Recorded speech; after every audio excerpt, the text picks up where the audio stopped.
and a very warm welcome. I am Ruchi Sharma. And I am Manoj Dara. The festive occasion of Diwali is upon us. Diwali means 5-day celebration that includes good food, fireworks, colored sand and special candles and lamps. Diwali is also the festival that celebrates the victory of good over evil. On this day, Lord Rama returned to its kingdom in Ayodhya after staying in exile for 14 years. Incidentally, the crypto industry also went through a roller coaster ride this year. When 2022 began, the price of Bitcoin, the top most popular cryptocurrency, was revolving around $47,000. By October 2022, it was at $19,000. The total market capitalization, which was over $2 trillion at the start of the year, is now below $1 trillion. So Ruchi, this Diwali, let's take a look at the top 10 events that crushed the cryptocurrency industry. Russia-Ukraine war is the topmost event. The Russia-Ukraine war has massively impacted the global cryptocurrency market. The global crypto market cap slid to as low as $1.57 trillion, losing almost 9.66% in the last 24 hours on Feb 24, 2022, when Russia launched a full-scale attack on Ukraine. So actually this is something, ये यहाँ से अगर हम देखें तो crypto currency markets में एक बहुत बड़ा कंसर्न था। बिल्कुल। रशिया और यूक्रेन को लेकर एक जो वॉर है वो तो हमने वो टाइम पर एक्सटेंसिवली कवर किया ही है और इनफैक्ट वहाँ से लेकर मार्केट्स में एक बहुत बड़ा कंसर्न हुआ और रशिया एंड यूक्रेन के वॉर के टाइम पर एक और खबर आई थी सामने कि ये क्रिप्टो एडॉप्शन बिकॉज वहाँ पर रशिया का जो लोकल करेंसी है वो बहुत ज्यादा डेप्रिशिएट हो गया because it happens during the act of the war पे होता है कि आपका करेंसी डेप्रिशिएट हो जाता है and then we saw a crypto adoption and then later on हमने देखा कि बहुत सारी डोनेशंस भी आई थी एंड क्रिप्टो करेंसी में सो एक ऐसा दौर था जहां पर हम ये फैसला नहीं कर पा रहे थे कि क्रिप्टो एक्चुअली मार्केट नीचे जा रहा है बट क्रिप्टो एडॉप्शन बढ़ रहा है। हाँ, तो शायद ये भी कहीं ना कहीं सुनने में आया था कि एक वक्त ऐसा आएगा जब वॉर होगा कि ना गोल्ड काम आएगा, ना करेंसी काम आएगी, ना हार्ड कैश काम आएगा, कुछ काम आएगा तो सिर्फ crypto currencies. So moving on, taxation on virtual digital asset was another big event of the year. Gains arising from transactions in cryptocurrency became taxable from April 1st, 2022 following the budget announcement to the effect by Union Minister of Finance Nirmala Sitharaman in February of this year. She announced a 30% taxation on virtual digital asset apart from tax deduction at source implication which came into effect from July 2022. तो tax की बहुत ज़्यादा मार जो है वो पड़ी crypto currency exchanges को, क्रिप्टो करेंसी जो भी कंपनीज थी, क्योंकि 30% टैक्स पहले लगा, फिर 1 जुलाई से TDS लग गया 1% और अभी GST की बात भी हो रही है, उसमें भी आई थिंक बात चल रही है कि 12% होना चाहिए या 28% होना चाहिए, उसके बीच में कहीं होना चाहिए।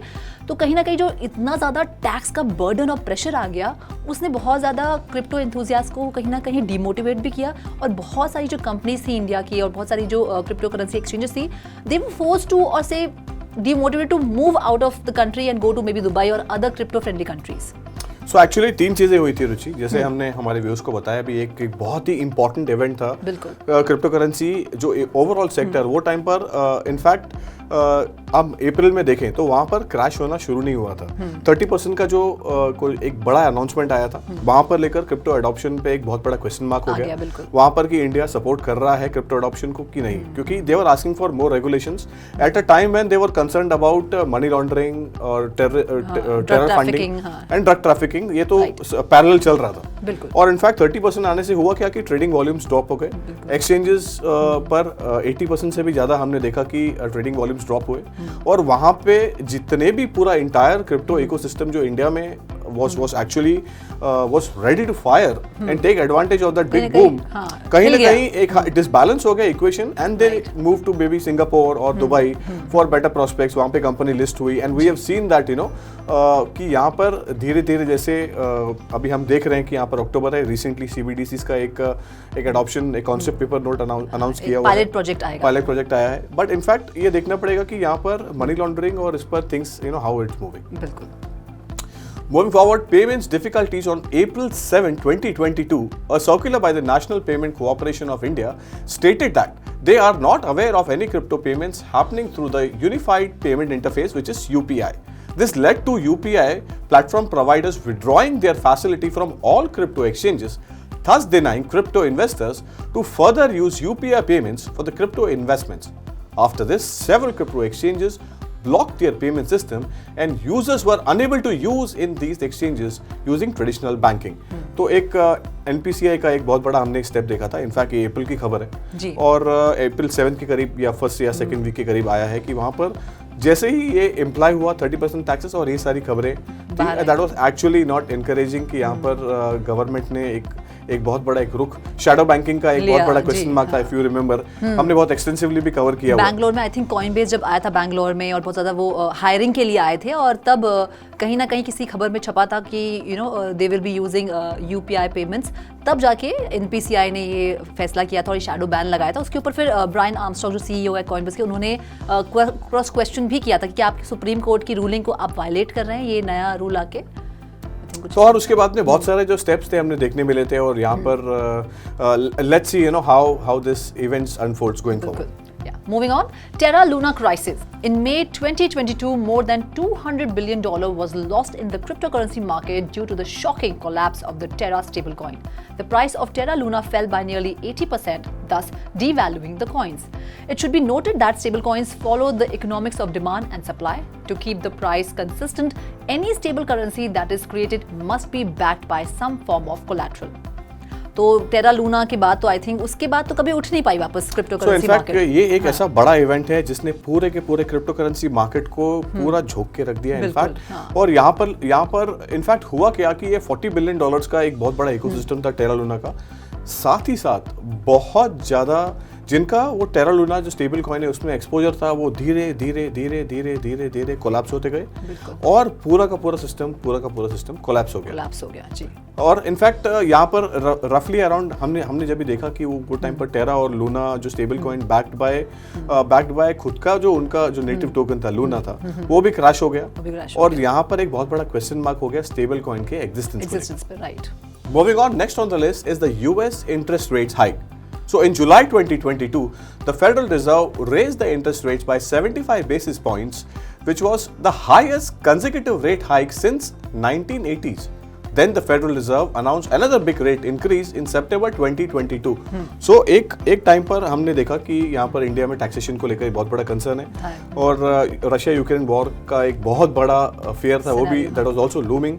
टेरा लूना क्रैश हुआ और इसके साथ ये जो पैरेलल इवेंट हुए, एक्चुअली मई में 50 बेसिस पॉइंट्स इंक्रीज किया था, फिर उसके बाद में कंसेक्यूटिव 4 हाइक्स हुई है और एज वी स्पीक नवंबर में तो देयर इज वन मोर, नवंबर 2 को एक वन मोर FOMC मीट है जहां पर दे आर एक्सपेक्टिंग कि 75 बेसिस पॉइंट्स तो इंक्रीज होगा ही और इसके आगे अभी ये बहुत बड़ा कंसर्न ये भी है कि दिसंबर में कितना बड़ा रेट हाइक हो सकता है. सो इन्फ्लेशन कंट्रोल में नहीं आ रही यूएस में और उसका इम्पैक्ट हमने देखा है कि पूरे के पूरे ग्लोबल क्रिप्टो करेंसी मार्केट पर भी हो रहा है, बिकॉज क्रिप्टो करेंसी मार्केट और स्टॉक मार्केट का काफी कोरिलेशन है जी.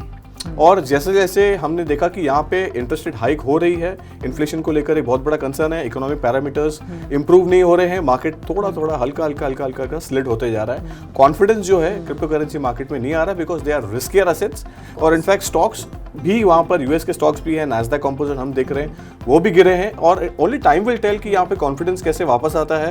या फिर एक बहुत बड़ा कंसर्न रिसेशन को लेकर भी लूम हो रहा है कि यहाँ पर ये जो इतनी सारी जो इंटरेस्ट रेट हाइक जो उन्होंने की है उसका इम्पैक्ट ओवरऑल सिस्टम में, ओवरऑल इकोसिस्टम में कैसा होता है. Moving on, ED crackdown is another big event. In July 2022, according to several media reports, the Enforcement Directorate asked crypto exchanges such as CoinDCX and CoinSwitch-Kuber for more information and records as part of its investigation into alleged cases of foreign exchange violations. In August 2022, the Economic Times reported that the ED was looking into at least 10 crypto exchanges for allegedly assisting foreign companies to use cryptocurrency to launder money. तो यहाँ पर 1000 करोड़ का जो money laundering का एक case था उसे सुलझाते जो ईडी है वो इंडियन क्रिप्टो एक्सचेंजेस तक पहुंच गया. शुरुआत हुई थी इनकी इन्वेस्टिगेशन जो हमने हमारे व्यूअर्स को बताया भी था, चाइनीज लोन एप्स थी जी.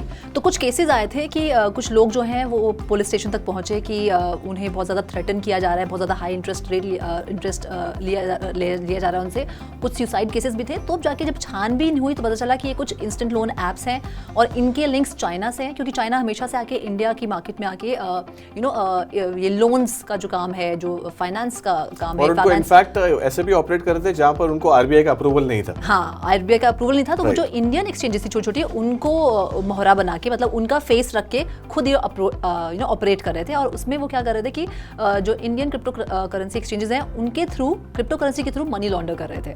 तो कहीं ना कहीं जब पूरी जांच हुई तो ईडी के लिस्ट में ये 10 क्रिप्टो एक्सचेंजेस थी, जिसमें से वजीर एक्स पर कार्रवाई हुई, कॉइन स्विच कुबेर पे कार्रवाई हुई, और फिर वजीर एक्स के बहुत सारे ऑल्दो कोई कनेक्शन एस्टैब्लिश हो नहीं पाया। इनफैक्ट उनका जो इन्वेस्टिगेशन, जब ये वो इन्वेस्टिगेट कर रहे थे वहां पे उनको ट्रेस मिले कि there can be a possibility यहाँ पे अपना मनी यहाँ से इंडिया से राउट करके बाहर लेके जा रहे हैं चाइना में। So this was actually not proven although, but only time will tell कि इन्वेस्टिगेशन का इम्पैक्ट हमारे यहाँ पर कैसे, हमारे एक्सचेंजेस पर कितना ज़्यादा स्ट्रॉन्ग है। बिकॉज एक तो वॉल्यूम्स ड्रॉप हुए हैं और तो वैसे भी कंसर्न में है, और ऊपर से investigation. Moving on, the bankrupt 3 Arrow Capital, which is actually yet another big event. According to the court record, 3 Arrow Capital owes a staggering $3.5 billion to 27 different businesses, including Blockchain.com, Voyager Digital, and the lender Genesis Global Trading. The information is derived from affidavits that describe the insolvency and liquidation of the cryptocurrency hedge fund in detail. The company hired to supervise 3 Arrow Capital's liquidations, which is Teno, made them public to Monday after filing them on the July 7th, which was actually 3-4 months. In fact, 2 months after they have actually gone bankrupt. You were talking about the Terra Luna crisis. According to the document, 3 Arrow Capital did not repay loans and also repeatedly missed margin calls with lenders, which caused this investment accounts to drop below necessary levels and not be topped up. So Terra Luna के बाद में तो फिर रुके ही नहीं। In fact Celsius एक बहुत बड़ा एक कंसर्न था। सेल्सियस के बाद में हेज फंड्स, इनफैक्ट $4 बिलियन से भी ज़्यादा का एक बड़ा इकोसिस्टम था, वो क्रैश हो गया। एक रिपल इफेक्ट होता है, आपका अगर किसी चीज़ में अगर एक्सपोजर है and you are unable to withdraw because उसका वैल्यू ऑलमोस्ट 70-80% तो इरोड हो गया है एज वी स्पीक। ऑल्दो जो हमारे जो डूकॉन है टेरा लूना के, उन्होंने एक और इनिशिएटिव लेकर जो इकोसिस्टम अभी खड़ा किया है उसका वैल्यूएशन $2.5 बिलियन है। लेकिन इसका मतलब ये नहीं है कि बाकी के जो बैंकरप्ट हो गए हैं उनको अपने पैसे मिल जाएंगे। सेल्सियस हुआ, 3 Arrow कैपिटल हुआ, वॉयेजर डिजिटल भी उसमें एक था। बहुत ज्यादा कोलैप्स, रिपल इफेक्ट होते गया and you know this is something crypto currency market फिर वहां से उभर नहीं पाया। बिल्कुल। Moving on, Crypto hacks is another big event, or I should say events. DeFi protocols were used in some of the greatest cryptocurrency thefts of 2022, such as the $625 million Ronin network hack of the video game Axie Infinity in March. Since then, some of these thefts, notably the Axie incident, have been linked to North Korean hackers. According to research published in August 2022 by blockchain analysis company Chain Analysis, a stunning $1.9 billion worth of Bitcoin was stolen in hacks of various services in the first 7 months of this year, a 60% rise from the same period in the previous year. Exactly. तो बहुत सारे hacks हुए। हमें ये XC infinity का तो पता ही है हैक, उसके अलावा एक वर्म होल ब्रिज अटैक हुआ था, बीनस्टॉक प्रोटोकॉल का हुआ था, एक नोमैड ब्रिज का भी हैक हुआ था। सो रुचि, एक कॉमन फैक्टर भी है, जैसे हम टोर्नाडो कैश मिक्सर की भी हम बात कर रहे हैं। एक बहुत बड़ा स्टेप भी यूएस गवर्नमेंट ने लिया हुआ है कि यूएस के जितने भी सिटीजन है वो यूज नहीं करेंगे। इनफैक्ट एक ऐसी कॉमन कड़ी जो देखी गई थी कि अगर आप वो मिक्सर यूज करते हैं तो आप you will not be traced, and that is something which थोड़ा जो रेगुलेशंस की तरफ जो जैसे पूरा the entire globe is evolving, उसके ऊपर एक बहुत बड़ा एक नजर था। Moving on, following the broader bankruptcy in the cryptocurrency market, CEOs back out from the crypto markets. The crypto winter saw several crypto founders and co-founders diverting their focus and energy from the crypto to the Web3 related projects. Recently, Alex Mishinsky, the CEO of the now bankrupt crypto lender Celsius, Zeppe's CEO Avinash Shekhar, and co-founders Nishal Shetty and Siddharth Menon resigned from their respective companies. So this is something which we have observed. Although ये market का impact है, और हमने ये भी देखा कि एक बहुत बड़ा कंसर्न क्रिप्टो करेंसी मार्केट में है, बिकॉज उनकी जो कमिटमेंट्स है, उनके जो इन्वेस्टर्स हैं वो कमिटमेंट पर वो खड़े नहीं उतरे और कहीं ना कहीं टारगेट्स मिस हुए हैं बिकॉज वॉल्यूम ड्रॉप हुआ है। There are several reasons. Taxation का इम्पैक्ट है, यहाँ से मूव ऑन करने का इम्पैक्ट है, टेरा लूना का एक बहुत बड़ा एक झटका लगा था यहाँ पर, वॉल्यूम्स ड्रॉप हुए हैं, you have to move out to some other country, new engagement, WazirX finance का एक बहुत बड़ा स्पैट था। तो ये सारा जो इवेंट्स हैं, that is actually it didn't help them, and who will stop you if you have different option?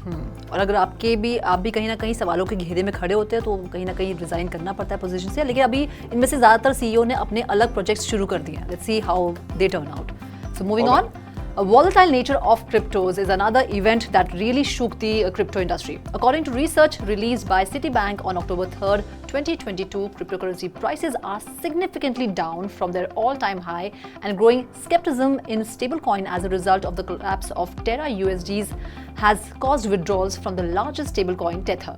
The Wall Street giant said that volatility has damaged user adoption, pointing out that although trade volumes and active addresses peaked around the time of the Luna collapse, indicating user adoption, they have subsequently returned to previous levels or even dropped.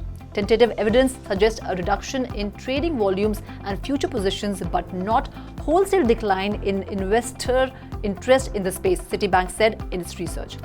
I think Manoj इस बारे में इसको पूरी तरह से आप ज़्यादा अच्छे से बता पाएंगे। सो इनफैक्ट हमने बहुत बड़ा एक काफ़ी 10 लिस्ट है जो हमारे व्यूअर्स के साथ शेयर किया। सो एक रिकैप कर लेते हैं। इनफैक्ट सबसे बड़ा तो रशिया यूक्रेन को लेकर एक बहुत बड़ा कंसर्न था, जिसकी वजह से ये पता चला कि यहाँ पर there are two countries who are fighting, और वो क्रिप्टो करेंसी मार्केट को हेल्प नहीं किया था, या फिर ओवरऑल ग्लोबल इकोनॉमी को भी हेल्प नहीं किया, because they are also producing something, and वहाँ से जो प्रोडक्शन जो ग्लोबली जा रहा था उसको कहीं ना कहीं इन्फ्लेशन वॉज कंट्रोल, और इन्फ्लेशन स्पाइक होने का रीज़न ये भी हो सकता है। और इनफैक्ट हमने देखा कि टैक्सेशन को लेकर इंडिया का एक बहुत बड़ा कंसर्न है, हमने वो भी फेस देख लिया, हमने टेरा लूना का कोलैप्स देख लिया। टेरा लूना के बाद में we have seen ripple effect, ED का एक बहुत बड़ा इम्पैक्ट है। इंडिया अगर हम सेंट्रिक देखें, हमने ये भी देखा कि यहाँ पर थ्री एरो कैपिटल, सेल्सियस और सब बैंकरप्सी हो गई, और यहाँ से लेकर we have seen there are lot of companies who have moved out of India and they have set up their shop, और रजिस्ट्रेशन हुई है वहाँ पे दुबई में।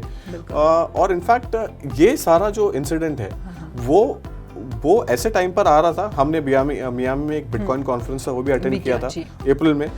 Lot of optimism was there, but ऐसा कुछ हुआ कि यहाँ पर पूरे के पूरे क्रिप्टो करेंसी मार्केट को उसने हिला कर रख दिया। एंड वो कहीं ना कहीं ऐसा भी है कि यहाँ पर इन्फ्लेशन को लेकर एक बहुत बड़ा कंसर्न है, वहाँ से उभर नहीं पाए हैं। अगर यूएस इकोनॉमी ऐसा if it shows science of improvement, और अगर इन्फ्लेशन नीचे आती है, तो that is the only way जहां पर क्रिप्टो करेंसी मार्केट में एक थोड़ा सा एक स्टेबिलिटी आएगी। ऑल्दो नीचे की स्तर में हमने देखा हुआ है कि there are lot of investors, market participants और इंस्टीट्यूशन इन्वेस्टर्स बिटकॉइन में इन्वेस्ट कर रहे हैं। इथेरियम का एक बहुत बड़ा मर्ज का जो था इवेंट वो भी हुआ, कार्डानो का वासल हार्ट फोक हुआ, और in fact there are other layer 2 solutions also they are picking up.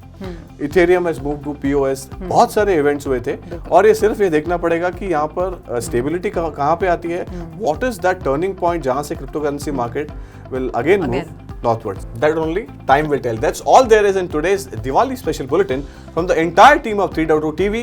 We wish you and your loved ones a happy and a prosperous Diwali. We will meet again. I am Manoj Dara. And this is me, Ruchi Sharma, signing off. Do like, share and subscribe to 3.2 TV. Wishing you a very happy Diwali. Stay happy, stay safe.